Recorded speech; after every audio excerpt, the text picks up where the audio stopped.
መስቀሉ ጌታን የተሸከመው ለ3 ሰዓት ነው። 9 ወር በ5 ቀን ከማህፀኗ የተሸከመችው እናቱ ተአምር አደረገች ቢባል ይደንቃችኋል?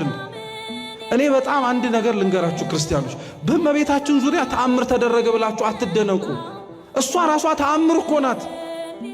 እሷ ራሷ ብቻዋን የምታረገው ነገር አይደለም። እሷ ተአምር ናት እኮ። ረሳችሁት እንዴ?